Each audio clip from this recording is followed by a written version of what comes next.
کرامت کس سے صادر ہوتی ہے؟ بولیے بولیے، ولی سے۔ اب یہاں ایک کریکشن کر دوں، بہت سارے لوگ جو ولی نہیں ہوتے، نمازی بھی نہیں ہوتے، اور اگر وہ کوئی بات کہہ دیں اور ہو جاتی ہے وہ بات آرڈینری بندے کی بھی، تو آدمی کہتا ہے یہ تو آپ کی کرامت ہے۔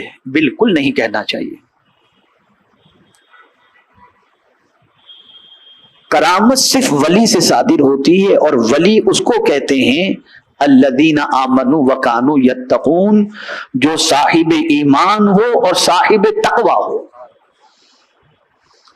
جس کی زندگی کے اندر فرائض کی پابندی پائی جاتی ہو، اور جس کی زندگی کے اندر شریعت و سنت کی پاسداری پائی جاتی ہو، اللہ اور اس کے رسول جل جلالہ و صلی اللہ علیہ وسلم کی اطاعت پائی جاتی ہو، تو قرآن کی روشنی میں وہ ولی ہے۔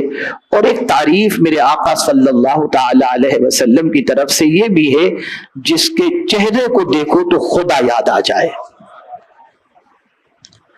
اب آئیے، اتنا سمجھ لینے کے بعد اب تھوڑا سمجھیں کہ کرامت کسے کہتے ہیں۔ ولی سے جو بات، آرڈینری آدمی کی بات نہیں کر رہا ہوں، ولی سے جو بات خلاف عادت ظاہر ہو اسے کرامت کہتے ہیں۔ ولی سے جو بات خلاف عادت ظاہر ہو اسے کرامت کہتے ہیں۔ مثال کے طور پر کسی اللہ کے ولی نے ایک ہی قدم میں مشرق سے مغرب طے کر لیا تو یہ ہوئی کرامت۔ عام انسان ایک لمحے میں مشرق سے مغرب کا سفر بغیر ہوائی جہاز کے طے نہیں کر سکتا، لیکن اللہ کے بہت سارے ایسے ولی ہیں جن کی پوزیشن یہ ہے کہ فجر کہیں پڑھتے ہیں، عصر کہیں پڑھتے ہیں، اور مغرب کہیں پڑھتے ہیں۔ تو یہ خلاف عادت، عام بندہ یہ نہیں کر سکتا، لیکن ولی کو اللہ عز و جل نے یہ قوت عطا فرمائی ہے۔ ایسے ہی 2 آدمیوں کے کھانے کو 200 آدمیوں کا کھا لینا، یہ اگر کسی ولی نے دم کر دیا یا ہاتھ رکھ دیا یا کہہ دیا، اور یہ خلاف عادت کے 2 آدمی کا کھانا 2 کی بجائے 200 کو پورا ہو جائے اور اس کے بعد بھی بچا رہے، اس کو کرامت کہتے ہیں۔ اس کو کرامت کہتے ہیں۔ میرے پیارے آقا صلی اللہ تعالی علیہ وسلم کے پیارے دیوانوں، اس بات کو بھی ذہن کے اندر رکھیں کہ رسول گرامی وقار صلی اللہ تعالی علیہ وسلم اور انبیاء کو جو معجزے دیے گئے، ان معجزوں کو کسی ولی کی طرف نسبت کرنا، خاص طور پر قرآن کے حوالے سے کہ ہمارے فلاں ولی صاحب فلاں بزرگ ہیں، ان پر اللہ کی طرف سے آیتیں نازل ہوتی ہیں، یہ کفر ہے۔ اور اسی طریقے سے فلاں ہمارے بزرگ نے اللہ کا دیدار بیداری کے اندر کیا، یہ اگر کوئی کہتا ہو تو ولی کے لیے یہ کہنا بھی کفر ہے۔ عالم خواب کے اندر دیدار کی بات جدا ہے۔ قرآن کا نزول کسی ولی پر نہیں ہو سکتا، نہ آیات ان کے اوپر نازل ہو سکتی ہیں۔ اگر کوئی یہ عقیدہ رکھتا ہے کسی ولی سے متعلق تو وہ دائرہ اسلام سے خارج ہو جائے گا۔ میرے پیارے آقا صلی اللہ تعالی علیہ وسلم کے پیارے دیوانوں، اولیاء کی کرامات حق ہیں اور قرآن و حدیث سے ان کی کرامتوں کا ثبوت موجود ہے۔ میرے پیارے آقا صلی اللہ تعالی علیہ وسلم کے پیارے دیوانوں، چند باتیں، چند کرامتیں میں قرآن شریف سے آپ کو ثابت کرنے کی کوشش کروں تاکہ آپ محسوس کر سکیں کہ اللہ عز و جل نے اپنے دوستوں کو کتنا اونچا مقام عطا فرمایا ہے، اور پروردگار جل جلالہ نے کس طریقے سے ان پر کرم خاص کی نظر فرمائی ہے۔ حضرت مریم رضی اللہ تعالی عنہا، نبی تو مرد ہی ہوتے ہیں، کوئی عورت نبی نہیں ہو سکتی، تو حضرت مریم جو حضرت عیسیٰ علیہ الصلوۃ والسلام کی والدہ ہیں، وہ ولیہ تھی۔ اب قرآن کیا کہہ رہا ہے؟ کلما دخل علیہا زکریا المحراب، جب زکریا علیہ السلام ان کے محراب، اب محراب جو ہے نا، آپ سمجھتے ہیں یہ محراب، حضرت مریم محراب میں ہی رہتی تھی، تو محراب کے اندر یعنی نماز کی جگہ میں جاتے، یعنی کون؟ حضرت زکریا، تو وہاں سردیوں کے پھل گرمیوں میں، سردیوں میں جو پھل ہوتے ہیں نا، پھلوں کا بھی موسم ہوتا ہے، گرمی کے پھل جدا ہوتے ہیں، سردیوں کے پھل جدا ہوتے ہیں، تو ان کے محراب کے اندر سردیوں کے پھل گرمیوں میں اور گرمیوں کے پھل سردیوں میں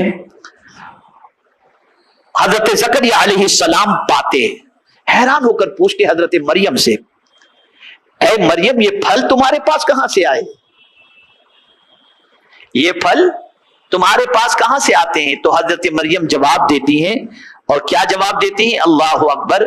قرآن کہتا ہے کہ حضرت مریم رضی اللہ تعالی عنہ جواب دیتی ہیں، جب انہوں نے کہا قال یا مریم انا لک ھذا، یہ پھل تمہارے پاس کہاں سے آتے ہیں؟ تو حضرت مریم جواب دیتی قالت هو من عند اللہ، وہ اللہ کے پاس سے آتے ہیں، اور بے شک اللہ جسے چاہے بے حساب روزی عطا فرما دے۔ تو ایک ولیہ محراب میں عبادت و ریاضت کے اندر لگی رہی، تو اللہ عز و جل نے ان کے ذریعے یہ کرامت ظاہر فرمائی کہ ان کے لیے اللہ عز و جل نے سردیوں کے پھل گرمیوں میں اور گرمیوں کے پھل سردیوں میں ان کو محراب میں اللہ عطا فرما دیتا۔ تو یہ اللہ کا عطا کرنا اور ان کا پا لینا یہ ان کی کرامت ہے۔ تو قرآن سے یہ بات ثابت ہو جاتی ہے کہ اللہ عز و جل نے اپنے مقبول بندوں کو یہ مقام عطا فرمایا ہے کہ عام انسان کو جو عادتوں کے مطابق جو چیز میسر ہوتی ہے اس سے ہٹ کر اللہ اپنے دوستوں کو عطا فرماتا ہے، اور وجہ یہ ہوتی ہے تاکہ بندہ یہ سمجھ جائے کہ یہ عام بندہ نہیں، یہ اللہ کا مقبول بندہ ہے، اور اس کے دل کے اندر اللہ عز و جل کے اس ولی کی محبت پیدا ہو جائے۔ آئیے اب دوسری آیت کی طرف آتے ہیں، یہ کرامت ثابت ہو گئی۔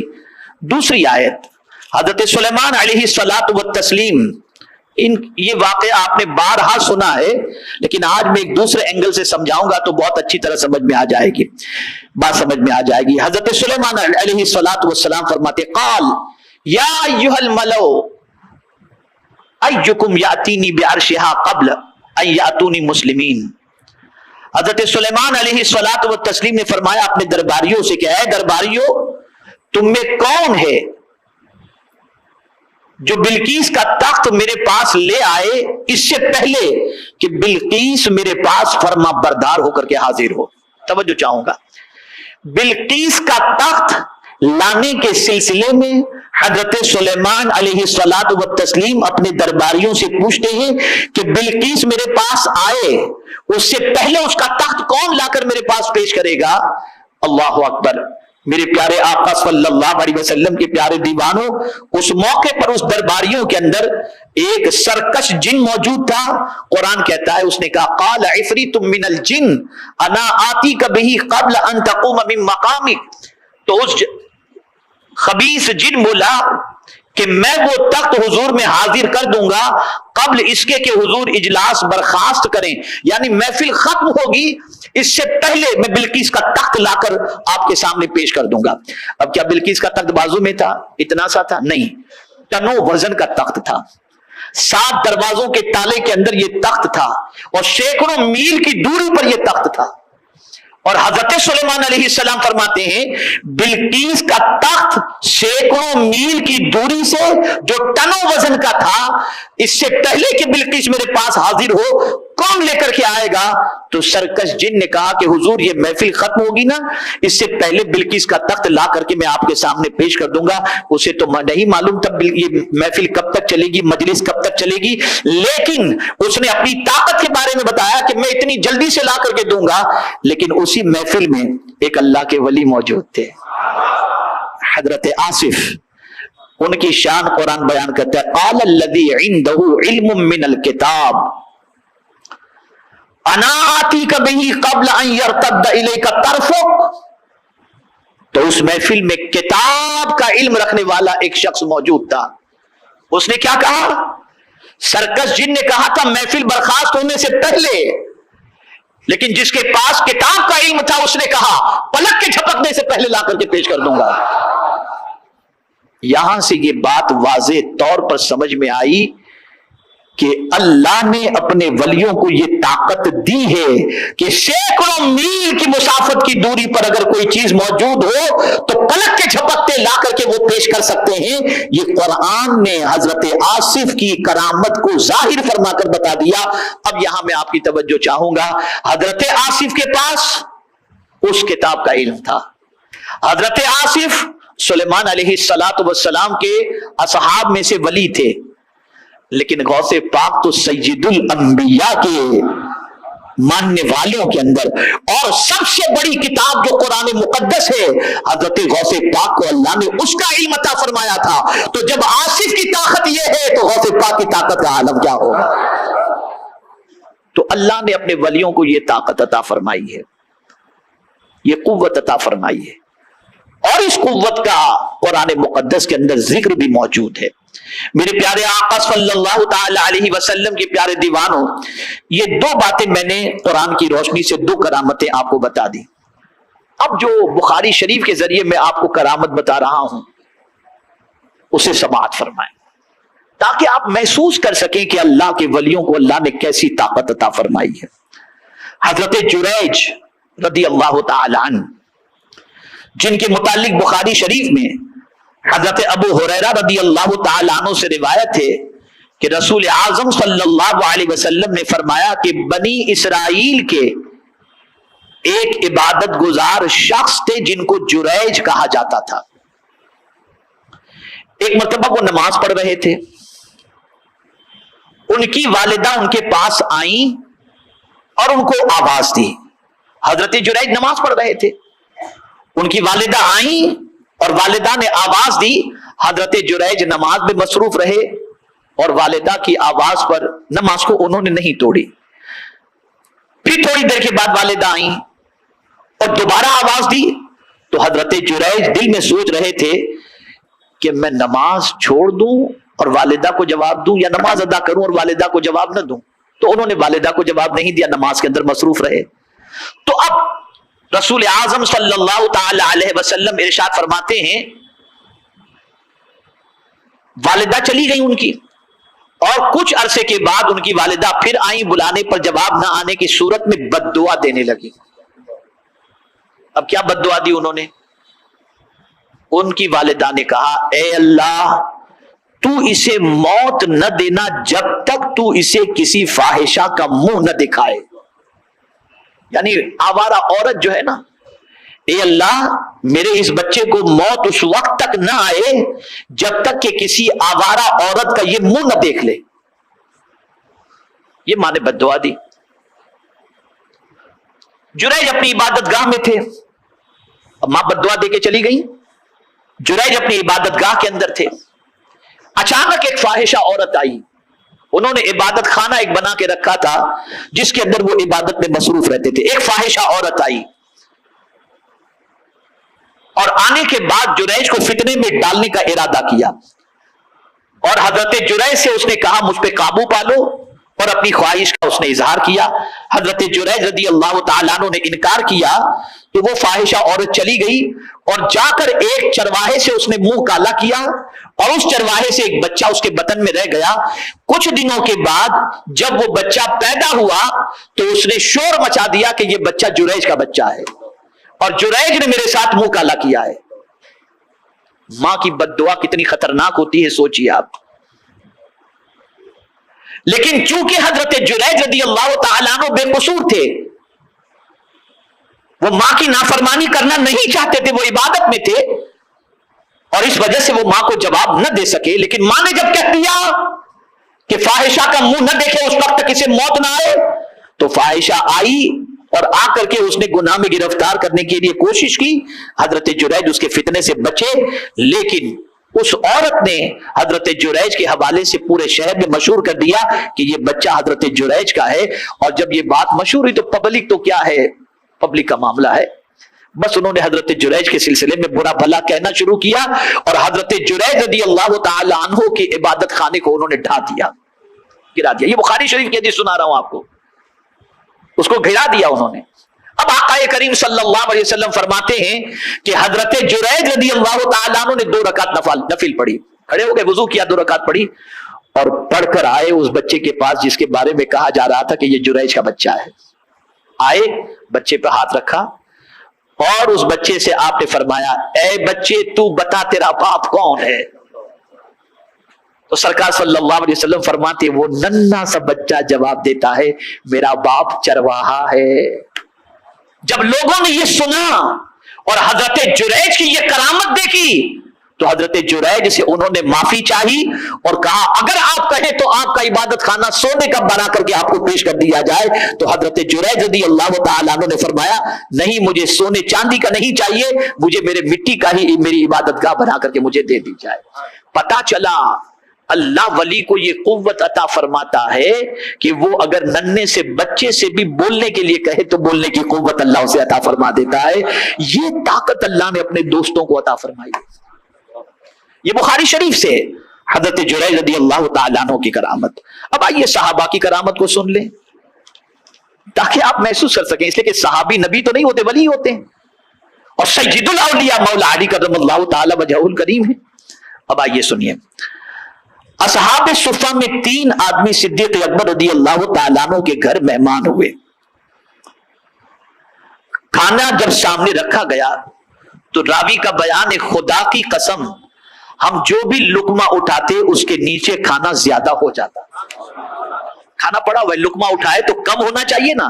یہ صدیق اکبر کی کرامت ہے کہ کم ہونے کی بجائے صحابی قسم کھا کر کے کہتے ہیں اللہ اس کھانے میں مزید برکت عطا فرما دیتا, یعنی کھانا نکالتے تو اور زیادہ ہو جاتا, جو بھی لقمہ اٹھاتے اس کے نیچے سے کھانا زیادہ ہو جاتا, یہاں تک کہ ہم سب سیر ہو گئے, سب پیٹ بھر کر کے کھا لیے.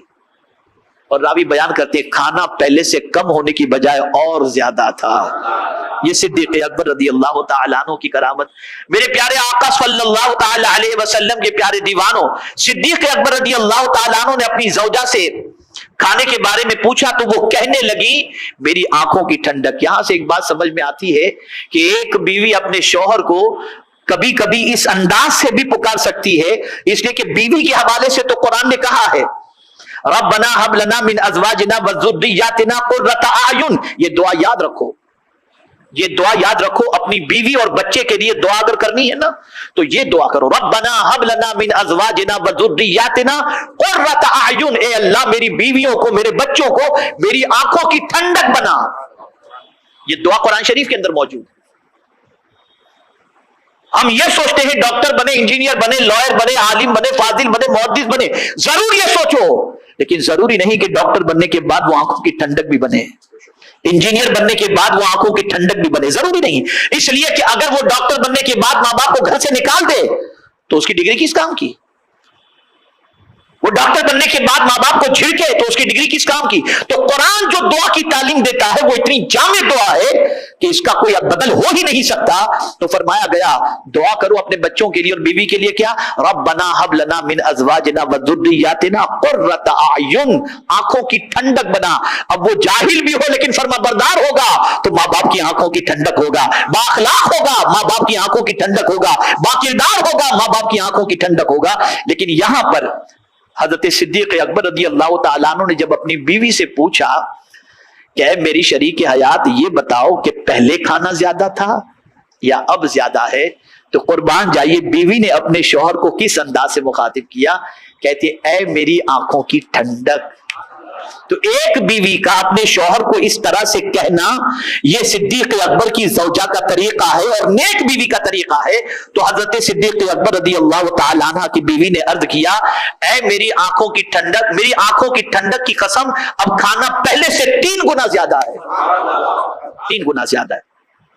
تو میرے پیارے آقا صلی اللہ تعالی علیہ وسلم کے پیارے دیوانوں, اب آگے کیا, یہ بھی حدیث بخاری شریف کی حدیث بتا رہا ہوں, یہ بخاری شریف کی حدیث. صدیق اکبر رضی اللہ تعالیٰ عنہ بھی اس میں سے کھایا, یعنی جو کھانا پہلے صحابہ نے کھایا, دیکھا کہ لقمہ اٹھاتے ہیں اس کے نیچے سے زیادہ ہوتا ہے. صدیق اکبر نے اپنی بیوی سے پوچھا تو بیوی نے کہا پہلے سے زیادہ ہے. اب صدیق اکبر رضی اللہ تعالیٰ عنہ اس کھانے سے کھا رہے ہیں اور کھانے کے بعد حضور صلی اللہ علیہ وسلم کی بارگاہ میں وہ کھانا لے کر کے پہنچے. صبح تک کھانا بارگاہ رسالت میں رہا. مسلمانوں اور کفار کی ایک قوم کے درمیان معاہدہ ہوا تھا جس کی مدت ختم ہوئی تھی. صبح ایک بڑا لشکر جمع ہوا جو 12 آدمیوں کے درمیان تقسیم تھا اور ہر ایک کے ساتھ بہت سارے لوگ تھے. ان کی تعداد اللہ بہتر جانتا ہے, ان سب نے وہ کھانا کھا لیا. یہ بھی بخاری شریف میں. کہاں تک تم ولیوں کی کرامت کا انکار کرتے رہو گے؟ اللہ نے ولی کی کرامت بتائی ہے, ان کی شان بتائی ہے, اور ولیوں سے کرامت کا صدور ہونا یہ حق ہے, یہ قرآن سے بھی ثابت ہے اور سنت مصطفیٰ صلی اللہ تعالی علیہ وسلم سے بھی ثابت ہے. میرے پیارے آقا صلی اللہ تعالی علیہ وسلم کے پیارے دیوانوں, سیدنا صدیق اکبر رضی اللہ تعالیٰ عنہ کی ایک اور کرامت سماعت فرمائیں. سیدنا صدیق اکبر رضی اللہ تعالیٰ عنہ اپنے وصال سے پہلے سیدتنا عائشہ صدیقہ رضی اللہ تعالیٰ عنہ سے فرمایا, آج مال وارث کا ہو چکا ہے اور میرے مال کے وارث تمہارے علاوہ تمہارے 2 بھائی اور تمہاری 2 بہنیں ہیں. اس مال کو ان کے درمیان کتاب اللہ کے مطابق تقسیم کرنا. اب سنیے کیا حضرت صدیق اکبر نے فرمایا, تمہارے 2 بھائی اور تمہاری 2 بہنیں, ان کے درمیان یہ مال تقسیم کر لینا. صدیق اکبر نے محسوس کر لیا تھا کہ اب ان کی زندگی مختصر ہے اور اس دار فانی سے وہ کچھ کر جائیں گے, تو وہ اپنے مال کے بارے میں وصیت فرما رہے ہیں کہ وارثوں کو دے دینا. اور وارث کون کون؟ 2 بھائی اور 2 بہن. حضرت عائشہ صدیقہ رضی اللہ تعالیٰ عنہ نے عرض کیا, یا رسول اللہ صلی اللہ تعالی, یا سیدنا صدیق اکبر, یا ابا یا ابی, میرے تو ایک ہی بہن اسما ہے, دوسری کون ہے؟ یعنی اس وقت ایک ہی بہن تھی. اور صدیق اکبر نے فرمایا تھا کہ 2 بہنوں میں تقسیم کر دینا. اور اس وقت حضرت عائشہ صدیقہ رضی اللہ تعالیٰ عنہ کی ایک ہی بہن تھی. تو انہوں نے اپنے ابا جان سے پوچھا, صدیق اکبر سے, کہ ابا جان آپ 2 بہنوں کی بات کریں, میری تو ایک ہی بہن ہے, دوسری بہن کون سی ہے؟ اب سنیے, صدیق اکبر رضی اللہ تعالیٰ عنہ فرماتے ہیں, تمہاری سوتیلی والدہ بنت خارجہ حاملہ ہے اور میرے خیال میں ان کے پیٹ میں جو بچہ ہے وہ لڑکی ہے. یہ ولی کی کرامت.